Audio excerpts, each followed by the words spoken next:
All right, we are now being recorded. The first question I would like to ask is for you to formally introduce yourself, please, and state your position at the State Auditor's Office. Okay, my name is Ronald Robinson. I am in technical assistance. In technical assistance, we prescribe accounting systems, audit procedures for local and state governments. We respond to questions from public officials and the general public and with regard to their legal responsibilities related to property, accounting, and the services they provide. We assist them with questions that they have in terms of implementing the regulations we prescribe. Okay.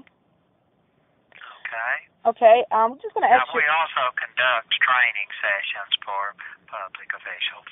Okay.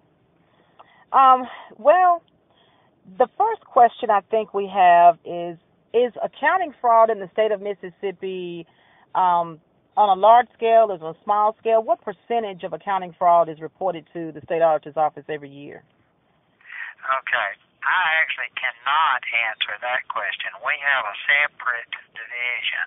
Okay. Our investigative division, they take complaints from the public and initiate investigations on their own, and they recover millions of dollars. Okay. And now how that relates as a percentage depends on each case. Gotcha. If it's a county, then it may be a material amount, or it may not be.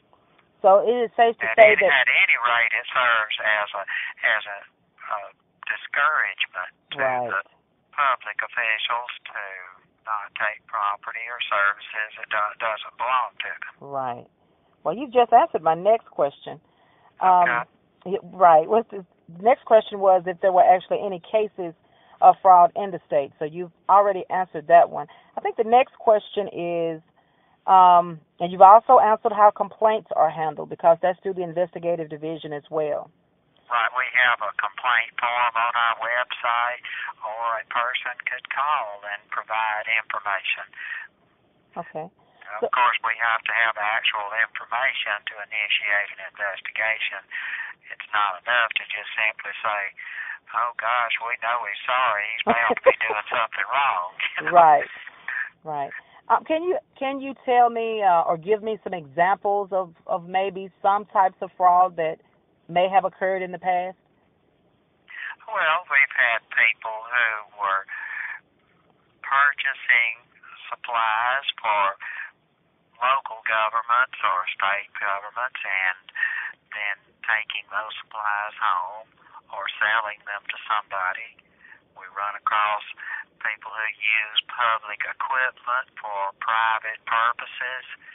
For example, using county equipment to gravel private driveways or do work on private property. Okay. The most common thing is a person just simply stealing cash out of the collections.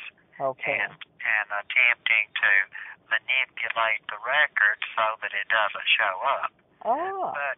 But we've been doing this a long time, and it's like I tell the people in a group, if you think of a way that if you get away with doing it, call us up after you get away with it and let us know. There's very few ways to steal that we haven't seen over the years. Yes, sir.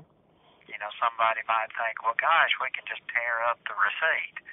Well, there's copies of receipts. There's the services that the person received that paid the money. Well, there may be bills, and then suddenly there's a credit for paying the bill, but there's no receipt for the money. Right. There's just a lot of ways to discover a theft. Okay.